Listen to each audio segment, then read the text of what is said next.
may I please request Abraham Verghese and Sandip to come on stage, and over to both of you. Thank you. Hello, everybody. Thank you for being here. And Abraham Verghese, welcome to Kolkata. Thank you so much. My first trip, and may I also say, such a pleasure to see you again. We go back to my first book in 1994, which is when we met. So pleasure. One of the things, as Shahana just mentioned, Abraham will be talking in detail about the covenant of water tomorrow. So So this is the everything but covenant session, but we'll maybe a few sprinkles of that water will come into this conversation as well. But I thought I would start by, in a way, tying both your first book and Covenant together, if I may, in a way. That book was a non-fiction book about your experiences working with HIV/AIDS patients in sort of rural America, in Tennessee, right? Yes. And in this book, Covenant of Water, which many people might have read, there's also leprosy plays a big part in it. And while I was reading it, I was wondering, both these diseases are so much about stigma, repulsion, horror. They've evoked so much of that. And I was curious, as a writer, what drew you to writing about them, and what do you think they tell us about our human condition? Well, that's a long question. Let me just unpack it. Well, first of all, I think they always say to writers that you should write what you know.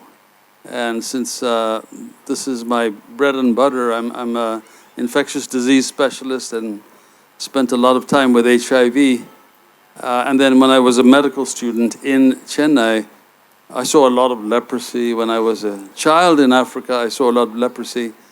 And these are sort of indelible diseases, even as a layperson. But when I became a medical student and a physician, I began to see the humanity, especially among lepers. Behind that scarred, somewhat scary exterior is a human being in great distress. And the biggest part of the distress is not so much the disease, but society's rejection of them. And so this is actually something that's as old as history. Every illness has a metaphor. In fact, Susan Sontag has a wonderful book called Illness as Metaphor. For example, tuberculosis, believe it or not, used to be seen as a romantic disease, and one was suffering from an excess of passion. People like Keats die of tuberculosis, whereas cancer was seen, again, unfairly, as a sort of a weakness of the soul, of the individual. So every illness carries a metaphor, but in my early career, I had never come across a disease like HIV, where the metaphor was shame, secrecy, and in my mind, the metaphor was more powerful than the disease. I mean, I had quite a few patients who, when I had the misfortune to tell them that they had HIV, and to have them come back the next day to counsel them, two of them, the very night that they got the news, ended their own lives. And I often felt that they had not been killed by the disease, but they'd been killed by the metaphor, by what it meant to have the disease. So, I never set out to be a writer. It was never my ambition. My highest ambition I reached when I became a physician. But living in a small town in the US, a place where all the experts in 1985 said I could expect to see one HIV-infected person every other year, maybe, instead of which, in a very short time, I was seeing 100 people with HIV infection. That story was indelible for me, and it was a bit of a mystery. Why does a town of 50,000 have 100-fold more HIV than anyone expected? And it turned out to be an extraordinary story of migration. an American story that goes like this. A young man grows up in a small town and leaves for all the same reasons you and I leave small towns. Jobs, education, opportunity. But in their case, they were also leaving because they were gay and did not want to live that lifestyle under the close scrutiny of their friends and relatives and neighbors.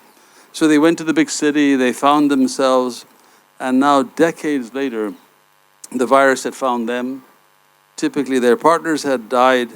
Now they were getting ill and they had no recourse but to come back home. And there I was taking care of them. And I wrote a scientific story, Sandip, describing this, a scientific paper describing the migration. And the paper was widely received and it's still very much cited. But I felt that the language of science did not begin to capture the heartache of this journey, the tragic nature of it, did not begin to capture the grief of the parents, did not begin to capture my own grief at watching young men my age at the time dying in this way. So really that's why AIDS was in the first book, and in covenant leprosy because I think it's such an historically important disease.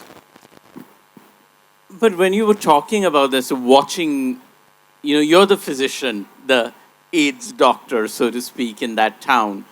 These people are coming, you are, at that time, treatments are in their infancy, not even the President Reagan isn't even saying the word AIDS out loud. And this is a theme I feel like in some ways runs through your other books as well, right? Because the medicine is there in some way or the other in Tennis Partner or in Cutting for Stone as well as this.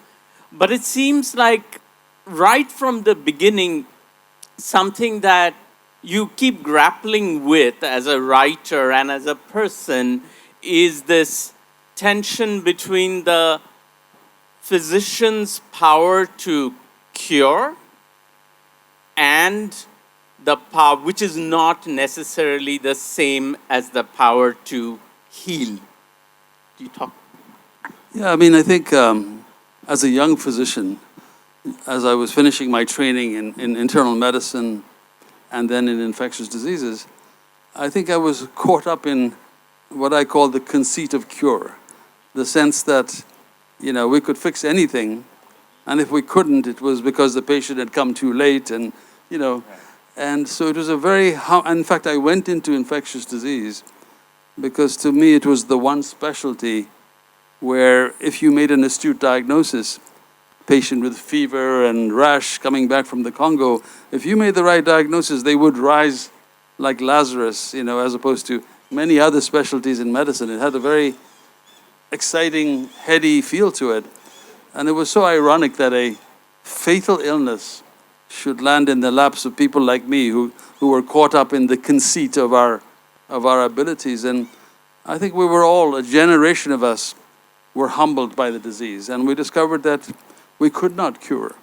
But even when we could not cure, we discovered that there was something profound that you could do. And as you said, I think the distinction is even when you can't cure, you can heal. And it sounds sort of hokey when I say that, very new age, heal but not cure. But the example I use with my medical students, which I'd love to use now, is if you were to go back from this session to your homes and find that your lock is in splinters, even though you locked the house, the lock is open, the door is open. And then you go into the house and you find that all your belongings are scattered and your valuables are gone, your jewelry, your television, anything of value. You will be devastated. On the one hand, you've lost valuable physical objects. There's a measurable loss, but also you will have a sense that you've been violated. Someone entered your sacred space and violated the sanctity of your home. And if the police come by just 5 minutes later and say, we caught the person who did this, here is all your stuff back, at that moment you will be cured, but you will not be healed. Your sense of violation may be so strong that you will leave that house and rent another house.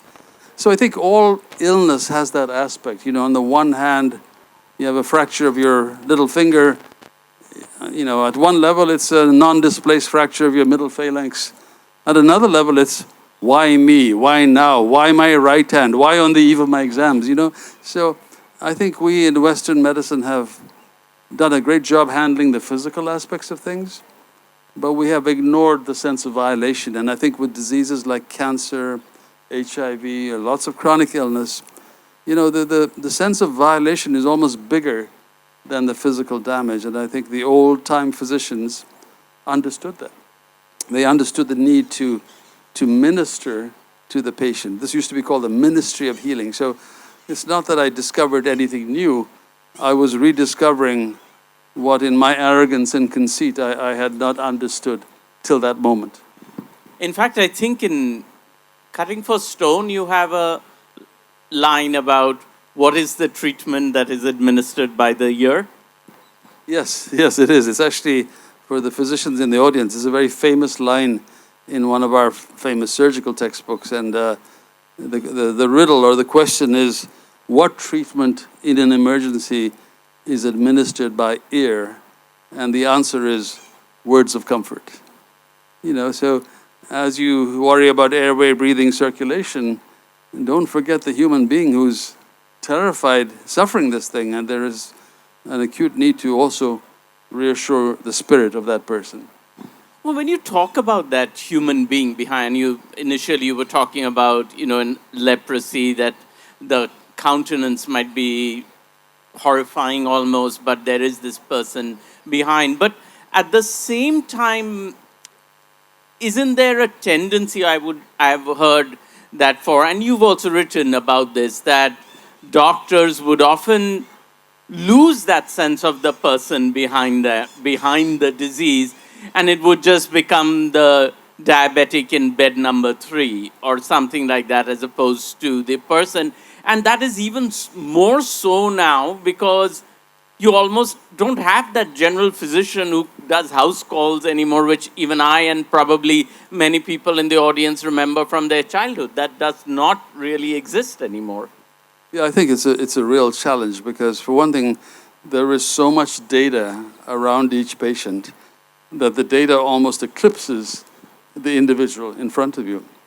But I also think that especially when you're in training in medicine, it's very easy when you have all this, huge information you're supposed to digest as a medical student, as a resident, you can begin to lose sight of the humanity of the individual in front of you. I mean, I think medical students come to medicine typically with a wonderful capacity to imagine the suffering of people. In fact, many times they come to medicine because of a personal experience, the death of a loved one and so on. And a very strange thing happens when they go from the preclinical to the clinical years, or as I call it, from the pre-cynical to the cynical years. They become so bottom line oriented that people become the diabetic foot in bed 2 and the myocardial infarction in bed 3 and so on. They tend to medicalize and label people and lose sight of the fact that it's an individual. And so it's actually kind of sad to see the number of physician memoirs where they themselves have become ill and they suddenly have all this insights. My reaction is always, really?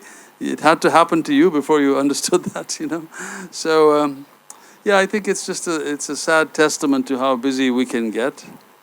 And it happens to me. But I think there's always, in the course of a day, the one individual for whom you need to do more than address the physical problem. There's just really a need to step back and give more time and do this differently. Do you remember when something like that first happened to you? I think that my cynicism was at its peak during my residency and fellowship training. But the good news is that most of us, after we finish our training, come back to a sense of who we were.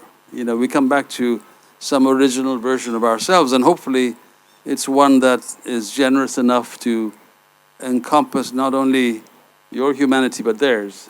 So I'm a great fan of William Carlos Williams, the wonderful poet.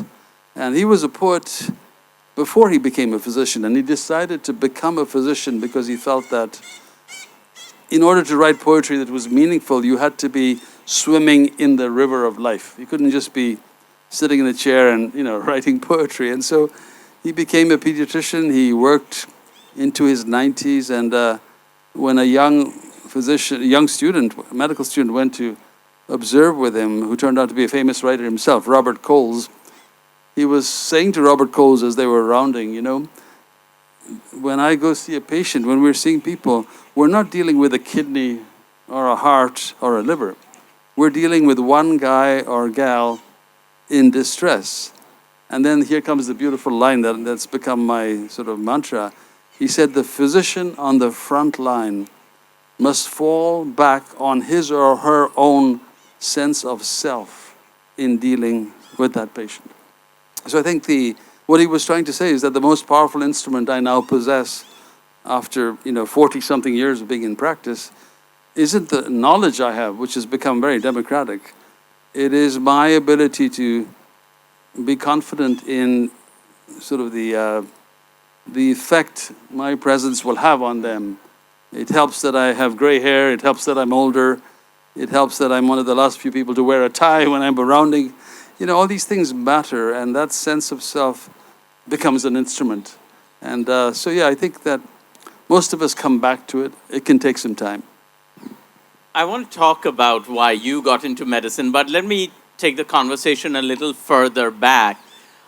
You grew up in Ethiopia, and your parents went as teachers from India to Ethiopia. Tell us about why they went from Kerala to Ethiopia.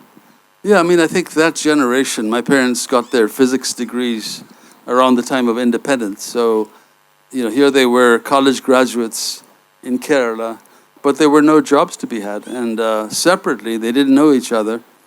They answered an ad for a teaching position in Ethiopia. My mother had to look it up on a map. Both of them did. They didn't know where Ethiopia was. But I'm in awe of the courage of my mother. Can you imagine a single woman in a sari taking off by steamship to Aden and then to Ethiopia? And they met each other within 2 weeks. A whole bunch of teachers were hired from Kerala for one reason, because the emperor was Haile Selassie was the emperor of this old Christian nation, and he knew about the tradition of St. Thomas and Christianity in Kerala, and he had come there on a state visit and had been so impressed by the sight of all these school kids in uniform heading to school. I would guess very much like in West Bengal. And so he hired most of his teachers from this one place. So my parents married, and my older brother and I were born there. And I really believe in the phrase that geography is destiny. I think my parents changed their geography and their destinies changed. And because my geography was different from theirs, I had a completely different life experience than they did. So, yeah, I landed up in Ethiopia, and that was the land of my birth, and I had a lot of strong feelings for the country. I still speak the language very fluently. And, one of the cruelest blows in my life was to be evicted from the country, so to speak, in the middle of a revolution, and sort of to lose the place you call home. Yeah. I want to get to the revolution, but since you mentioned Haile Selassie, who actually makes a cameo appearance in Cutting for Stone, what are your memories of Haile Selassie and sort of the aura he seemed to possess? Well, he actually had quite an aura. He was and a small dog also, no? a very small corgi dog. Yeah, he was after the Italian colonization of Ethiopia for 5 years, very brief. When he came back to power, he did a lot to modernize the nation, including send a lot of young students abroad to train in different things, and bring in a lot of advances.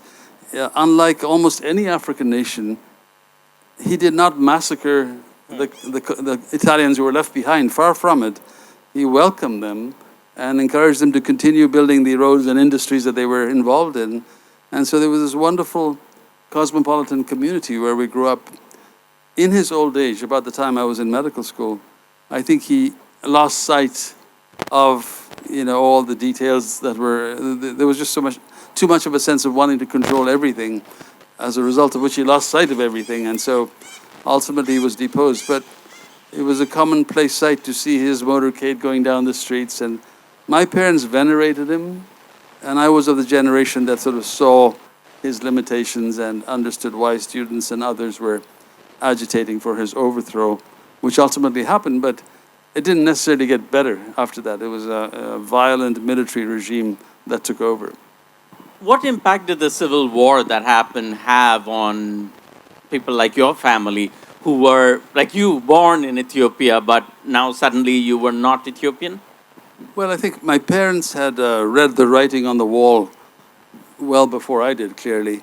And so they left about 2 years before the whole country imploded at a time when I was still in medical school. And I kind of resented them for leaving. I felt that they were betraying the land that had been good to us. And so I stayed on. And then, when this very harsh military government took over, deposed the emperor, one of the first things they did was close the universities because they were threatened by the intellectuals, the students in town. And so they sent all the students to the countryside on a mission to educate the masses, kind of like the Cambodian get the intellectuals out of town, the Khmer Rouge did something like that. And expatriates, I had never heard that word before, expatriates were asked to leave. And so I managed to eventually get out of there, join my parents in America, but I was stuck because in most parts of the world, except for America, you go straight from high school to pre-med to medical school. But in America, you have to have an undergraduate degree. So here I was in the third year of medical school, unable to transfer to an American school. And I would have had to go back and get a college degree and apply again.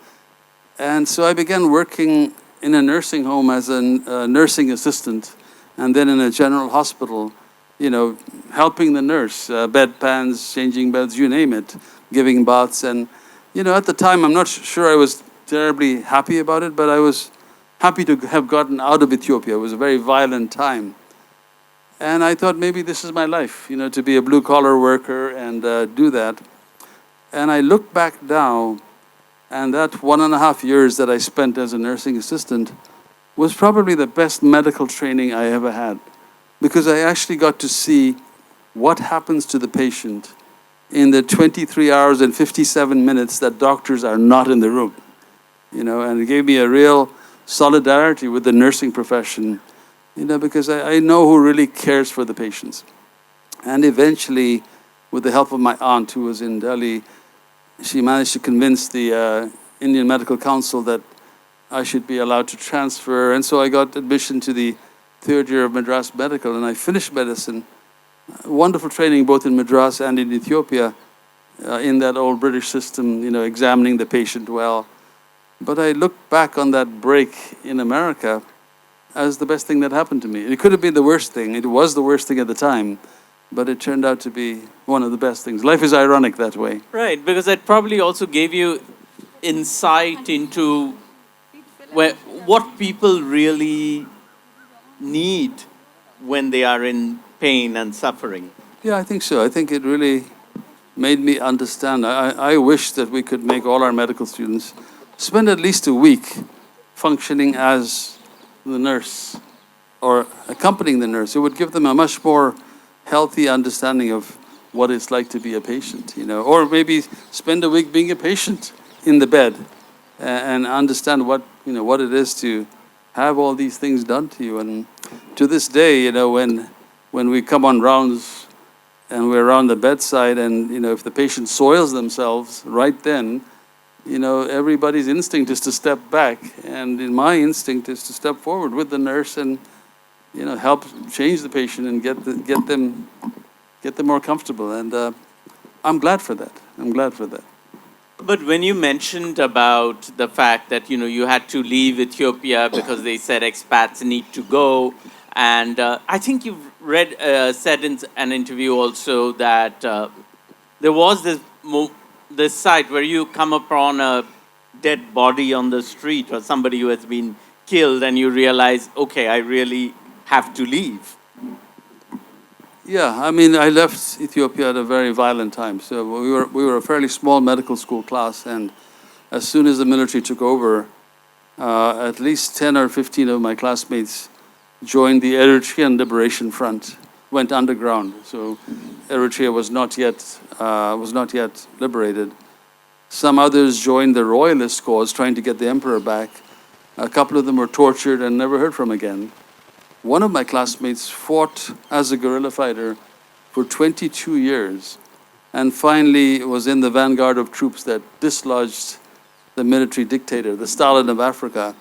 And he became the prime minister, my classmate. And I remember I went to interview him for Tina Brown shortly after he became the new prime minister. And he lived very modestly in his village. His mother's hut, you couldn't tell from the next hut, because he was just a dedicated leader for his country. And I remember one thing he told me. He said that during the revolution, the 22 years, the guerrillas owned the countryside and the army owned the cities.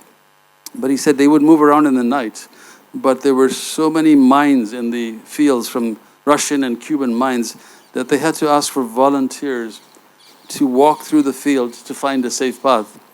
And he says, I try to make sure every decision I make in this office is worthy of the people who gave their lives walking through the minefield. Yeah. And that was the moment I realized, I am not Ethiopian. As much as I love the country, I would not have been willing to be walking through the minefield. And so it was a very powerful moment of understanding for me that I don't really belong there as much as I love it. It's not my country.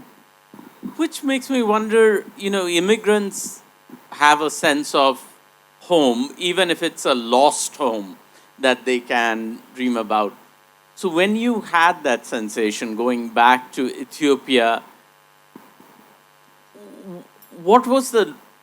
is that a loss that you carried with you? What was that like? Yeah, I think it's very much a loss that I carry with me, and it's complicated. What is home for me? I have very fond memories of coming every summer to my grandparents' place in Kerala, spending 2 months there. So clearly I have a strong Indian connection. And then my years in medical school in Chennai, in Madras, were wonderful. And yet, at some level, there was an understanding of growing up in India that I didn't have compared to my classmates. I've been an American immigrant for almost 40 years now, a citizen. And I would say until about a few days ago, I felt very comfortable with my citizenship. Now something prompted that. Yeah, but ultimately I think that I am envious of people like you who have a hometown, all of you, and rituals and traditions and grandparents that you can point to in one place, one ancestral home. On the other hand, I would say that it's been a bit of a blessing to feel this sense of always being an outsider, because one of the best compliments I ever had when I said my first book in Tennessee or my second nonfiction book in El Paso, Texas, I had locals tell me, we've lived in this town all our lives and we didn't see or stopped seeing this thing that you saw so clearly. So I think being the perennial outsider has certain advantages. You're always observing, you're always looking. And I don't want to be coy about this. I love India, I love America, I love where I live. I have home, but it may not feel quite the sense of home that if you have generations in one place. Right. Is that different? There's the house and then there's the home, and they're not necessarily the same thing. And I remember I would feel that when I lived in San Francisco, I could say I'm going home, meaning my house in San Francisco. But when I said I'm going home, I could equally be meaning coming back to Kolkata. Both of them carried in different contexts the same meaning of home. What was it like for you? You say Tennis Partner is set in El Paso, Texas, a town which is, for those who don't know, very much on the border of US and Mexico, and kind of the hotspot in today's America's immigration debates. What was that like for you to be somebody from Ethiopia of Indian origin in a place that is between America and Mexico? It was very interesting. I loved it. I wound up staying there 11 years. I mean, I had just finished. I took a break from medicine to attend the Iowa Writers' Workshop after intensely being involved with HIV. I felt I was burnt out, and if I was going to continue taking care of AIDS patients for the rest of my life, I felt I needed breaks. And so I attended the Iowa Writers' Workshop, and when I came out of the workshop, I had job offers all over, but they were all sort of middle level, senior, associate professor, professor level. And I knew that if I took one of these positions at major universities, I would never write. And so I left the interview process, and I saw this advertisement for a job in Texas Tech, El Paso, and it was their branch campus.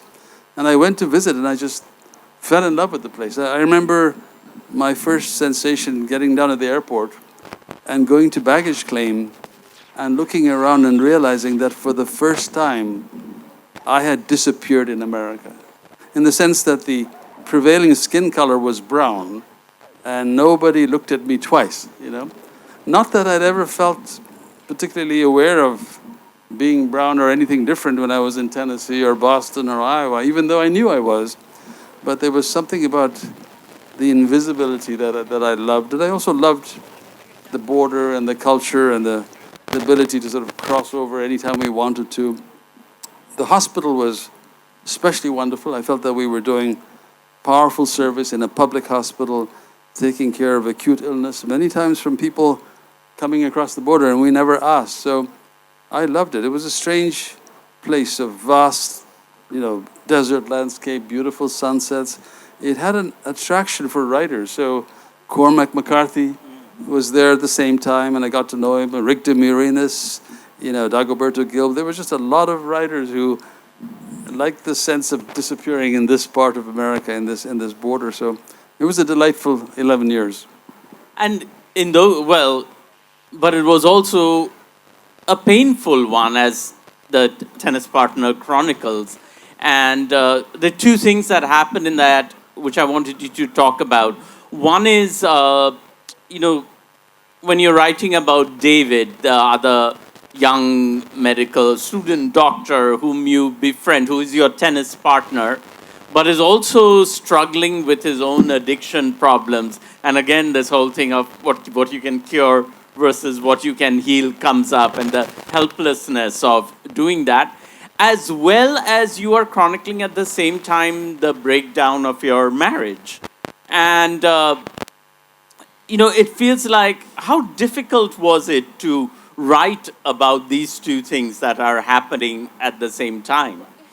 Yeah, I think it was extraordinarily difficult. I mean, I think that in both my nonfiction books, My Own Country and The Tennis Partner, each time I naively thought that, I'm going to write about AIDS in a small town, or I'm going to write about the phenomenon of doctors and addiction.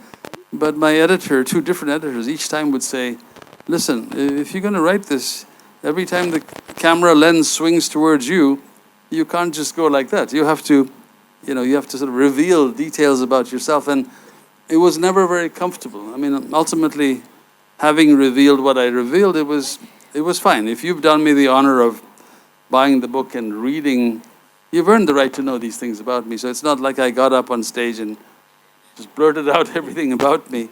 But I found nonfiction difficult to the degree that I was a player in it. But both topics I thought were important to me. So, I think that women write beautifully about their friendships. Many novels I can point to. Gay men write wonderfully about their deepest friendships. Heterosexual men notoriously never write about their friendships, or they couch it in sporting metaphors. My golf buddy, my tennis buddy. And David was a very important figure in my life. He was an older medical student. He had played on the professional circuit and then come to medicine. And so we had this strange relationship where in the wards I was his teacher, or on the wards. And on the courts, the roles were reversed. And also, I found out that he was going through recovery from a very serious intravenous cocaine addiction. And in a sense, I was going through recovery too. So there were a lot of parallels. And when he relapsed and I got to visit the center where at any one time 100 different physicians are going through rehab, I just had a sense that this was a eye-opener to some of the unique struggles of our profession that not many people know about. Or they know about it anecdotally, but they don't fully understand the ramifications of it. When after two such well-received non-fiction books, you wanted to write a novel, was it difficult to persuade your publishers that you could write fiction? Yeah, I mean, it was surprisingly difficult in the sense that, I don't know if you all know this, but nonfiction outsells fiction 20 to 1. 20 to 1. And the reason is, if something really happened, you and I have an inherent interest in it that is far more than if you make up a story. And so, if you're making up a story, you have a lot of freedom. You can get into people's heads, you can visit death and come back, you can do all sorts of things. But you have to work 10 times harder to grab the reader on the first page and not let them down. Make them enter this fictional dream with you and not let them down. But you know, I'd always had a great love for fiction. I came to medicine because of a book that called me to medicine, and this is typical of physicians of my generation. They speak about a book that brought them to medicine. In India, the UK, the book was The Citadel by A.J. Cronin, or it was, but in America it was a book called Arrowsmith by Sinclair Lewis. In my case, it was a book called Of Human Bondage. Somerset Maugham. And I think it's interesting how books can, to profoundly affect the individual. I think it was Humanity there in the... Humanity, the line, humanity there in the rough. But more than that, I was saying that, the famous author who I'm blanking on said that the book reads the reader, not the other way around. Books come to us and they completely can change, specifically speak to us in a way that changes the direction in which we point our ship. And in my case, that clearly happened. And so I wanted to write a novel that would do what Of Human Bondage did for me, that would take a young person, make them feel, I don't care how much money is in this, I don't care how hard it is, there's nothing I would want to do more than be a physician. I saw it as a romantic and passionate pursuit, I still do. And so I wanted to try and write a story as compelling that celebrated, medicine without sort of dressing it up as something unreal, but making it very realistic. But Cutting for Stone opens with a nun going into labor. And religion's also a big part of Covenant. What is the role of faith in your life? Because there is so much ritual in medicine. I mean, just the act of the doctor taking the pulse, there is a certain ritual there. But do you see physicians as performing a kind of priestly function as well? You used the word minister a while back. Yeah, I think ideally, we're not sitting there like computers or ChatGPT, taking all your symptoms and plugging them in and coming out with an answer. We're, as William Osler, a very famous American physician educator, said years ago, he said, it's not our job to find out what illness the patient has. It's our job to find out what patient has the illness.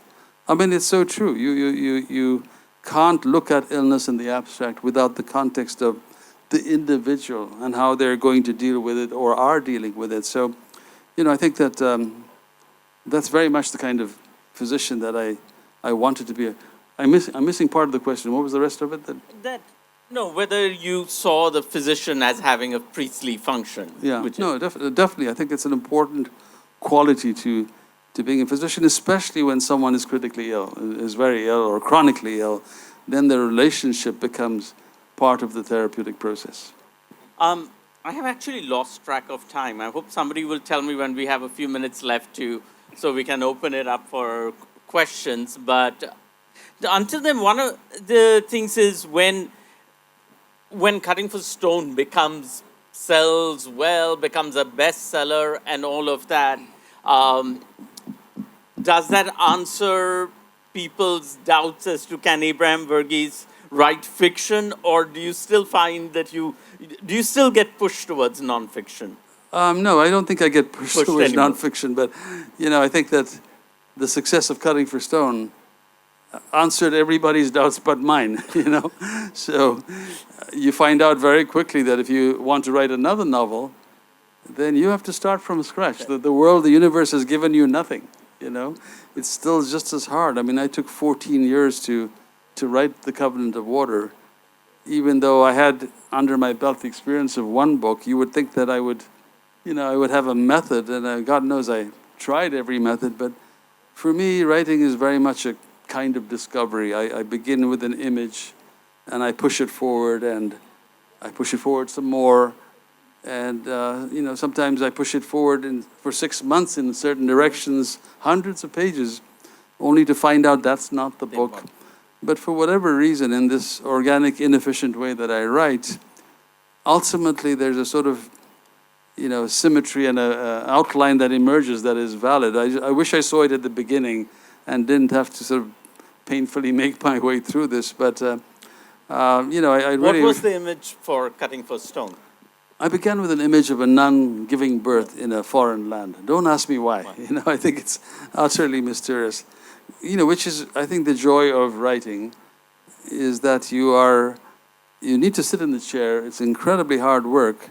But there are these moments when things come to you, and call it the muse, call it God, call it the subconscious. But when it happens, it's rare, but it's magical. And it just sort of it solves something in that little world you've created. And so you just keep pushing forward, living for that moment. I know the second part of the question you asked me earlier about faith and belief. And, I think people presume that I must be some sort of staunch, religious figure. But no, not particularly. I think in describing religion in Covenant, I was being true to the times, to the characters of my grandmother's era, for whom faith was like a rock. I mean, you could just rest everything on it. And, I think I admired that so much. And I was simply... Do you simply... wish you have that? I'm sorry? Do you wish that you had that? Yes, I think so. I think I am envious of it. But, what is belief? But it is holding to something in the absence of proof. And I think that there's a part of me that's always a little skeptical. But I love the ritual. I love the rituals of my ancestry, of my tradition. So when I go to church, which is not often to our services, the little hair I have on the back of my neck stands up a bit, because I recognize I'm reenacting the ritual of generations of my family. And so that matters. The ritual matters. I think. Wait, so we're going to open it up for questions. But while we do that, I have one thing to ask you about Covenant. When I started reading it, somebody said it's a very magisterial book, it's gripping and riveting. But be warned, every 50 pages, somebody will die. Is that sort of your thumb rule? Well, I mean, I think that's... maybe it's a valid criticism, but, I think that most of us live in society in denial of the reality of death. And death is not just commonplace, but it's really what makes our lives poignant. If a rose did not wither and die, roses would just be weeds. We'd be trying to find the right weed killer to get rid of them, But it is the very ephemeral nature of life, of roses, that makes life poignant. And so, again, the book is set at 1900 to 1976, and in that era, there was a lot of death. My mother lost her younger brother to typhoid fever at 11. My father lost his brother to rabies. So this was a fairly common event in families in that era. So I don't think I'm just taking joy in manufacturing death. As a physician, I think I'm much more aware of its presence out there. Life is a terminal condition. I hope that's not news for you, right? Life is a terminal condition. Let's open it up to questions. So we have a question right here. I can't see very well, but if you could get a mic there. And if you could keep it a question rather than a comment, that would be great. Good evening, Dr. Verghese. I'm a physician myself, and I marvel at how good physicians can become excellent writers. I've often wondered how is there a particular reason you would attribute to what makes good physicians good writers? We have a history. Yeah, I mean, well, thank you, first of all, for that comment. I think that many physicians, most physicians, we are very, very privileged to have a front row seat at the most dramatic moments in the lives of individuals, again and again and again. And so you could even ask, why aren't there more physicians who write? In the sense that, I think we understand that we're really willing to get into the nitty-gritty of life and death. But that said, I think that there aren't that many physicians who write, because just judging by the number of manuscripts physicians send me, I feel like they often get caught up in their own sense of self. You wouldn't think of writing a symphony if you can't read a word of music, a note of music, or play an instrument, and yet there's a sense of, well, I've achieved a certain eminence, let me write a novel now, And you might be able to do that, but I think it really helps to be a reader and know what's out there, what the standard is. It really helps to pay your dues, get a lot of rejection. So there's a lot of physicians who have novels in them, and most of them should stay within them, I think, But that said, I think that if a physician is serious about writing, I think the discipline of medicine, we have been taught how to observe carefully, how to take disparate details and apply Occam's razor and make it into one whole. So there's a lot of things that help you as a writer by being a physician. I wouldn't make too much of it, and I actually think that we tend to make too much of physicians as writers. Why don't we make as much of journalists as writers, lawyers as writers, teachers as writers? There's some fascination, almost as though we're not supposed to be doing this, So, but thank you for that question. We have time for one. Yeah, there's a question there. My question was, you mentioned of human bondage, etc., which is, really showed a lot of light. So the fact, Can you hold the microphone a little clearer? is it on? No. Yeah, it's on. Okay. Yep. So you went to Iowa Writers Workshop, which shows that you were already a writer to be accepted there. So what brought you to writing? Was it the fact that you knew that there's catharsis in writing, or did you find the catharsis after you started writing? Yeah, thank you for that question. I went to Iowa solely because when I wrote that scientific paper describing the migration, and the paper got a lot of reviews, because this was happening in every small town in America. And I was the first to sort of point that out, and we needed to allocate resources differently. But that wasn't the story. My life had been completely altered by the experience of taking care of HIV.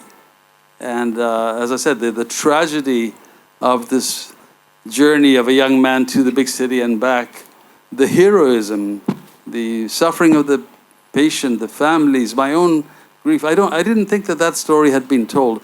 I became a writer to tell that story. I mean, because my life was never the same. I learned about courage from gay men. I thought gay marriage, that gay men had more to teach me, a heterosexual, about bravery, about courage, about being a good friend to a woman, about having a broader interest in life than my motorcycle and my pressing my pants or whatever, I learned the spectrum of maleness, paradoxically, from these extraordinary individuals who were my age and who all died. And it was their ghosts that made me feel I need to tell the story. That made me a writer, no other reason. I have one question, please. One question. We'll just take that. Please keep it brief. Can I speak? Yeah, go ahead. Yeah, good evening. Doctor, I just have a very simple question to ask you. What is your take on euthanasia? I know it is illegal in most of the states in the US.